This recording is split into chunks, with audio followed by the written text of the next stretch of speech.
পাহাড়ের দায়িত্ব যত কঠিন, দুর্যোগের যুদ্ধ ততই হঠাৎ এবং ততই কঠোর। দুর্যোগের প্রথম প্রতিক্রিয়া, মানুষের ভরসার জায়গা একটাই, বাংলাদেশ সেনাবাহিনী। 22শে আগস্ট আমরা যখন উদ্ধার কাজ শুরু করি, ফেনী জেলার একদম রিমোট এরিয়ার একটা গ্রামে আমরা আমাদের ট্রাইশার্ক বোট নিয়ে যখন যাই, তখন সেখানে কিছু সাধারণ মানুষ সাঁতরে এসেছিলেন এবং আমাদের বলছিলেন যে একজন গর্ভবতী মা খুব খারাপ অবস্থায় আছেন এবং ওনাকে খুব দ্রুত হসপিটালাইজ করা প্রয়োজন। তো সেই প্রেক্ষিতে আমরা ওনার বাড়ি পর্যন্ত পৌঁছাই এবং ভদ্রমহিলাকে আমরা আমাদের বোটে নিয়ে আমরা দ্রুত ফেনী শহরে চলে আসি এবং পরবর্তীতে ফেনী সদর হাসপাতালে পাঠানো হয়। 12 ঘন্টার ভিতরেই উনি একজন কন্যা সন্তান প্রসব করেন এবং পরবর্তীতে মা এবং সন্তান দুইজনই ভালো ছিলেন।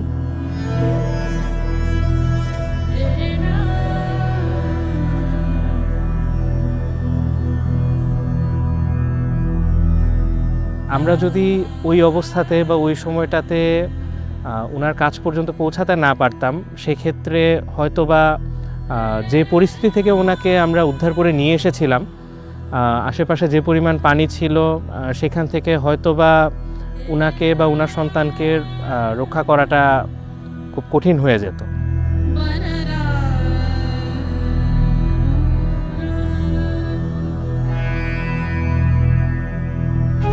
আমরা যখন উদ্ধার কার্যক্রম করতে গিয়েছিলাম, আমাদের বোট যখন একটু শুকনো একটা জায়গায়, রাজাপুর ইউনিয়নের খুব শুকনো একটা জায়গায় যখন আমরা একটু নোঙর করি, তখন দেখা যায় যে প্রায় বুক পানি সমান পানিতে একজন বৃদ্ধা মহিলা আমাদের দিকে ছুটে আসছেন এবং উনি এসে আমাদের খুব উষ্ণ ভালোবাসা এবং স্নেহ দিয়েছেন এবং উনি অঝরে কাঁদছিলেন।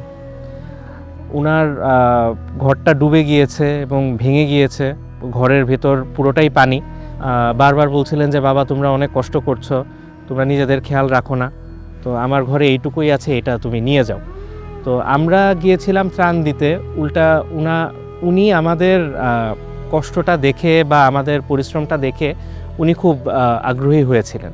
যখন ঘর পুনর্বাসনের কাজ আমরা শুরু করি, তখন যখন ওনার খোঁজ আমরা নিতে যাই, তখন আমরা জানতে পারি যে ওনার সন্তান একজন সেনা সদস্য ছিলেন, প্রশিক্ষণরত অবস্থায় উনি মারা যান।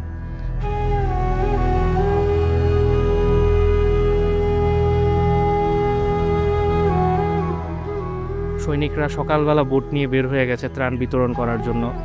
সারাদিন নাওয়া খাওয়া কিছুই হয়নি। সকালে যে সৈনিকটা বের হয়ে গেছে, সে ফিরে এসেছে বিকালবেলা। ওই সময় পর্যন্ত তার জন্য যে খাবারটা ছিল, ওইটাও খুলে বসেছে মাত্র খাবে, এরকম সময় একজন তার কাছে এসেছে, এসে বলছে যে ভাই একটু পানি হবে।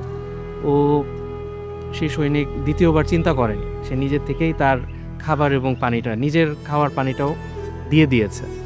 যেখানে সারাদিন সে কষ্ট করে গেছে, এই সব জায়গাগুলোতে যখন পরিস্থিতি যখন আসে, পরিস্থিতি আসলে মানুষকে আসলে বলে দিতে হয় না। আর আমরা যারা ইউনিফর্মে আছি, ইউনিফর্মের প্রতি আমাদের ভালোবাসাটা সবসময় থাকে, সবসময় আমরা প্রকাশ করতে পারি না।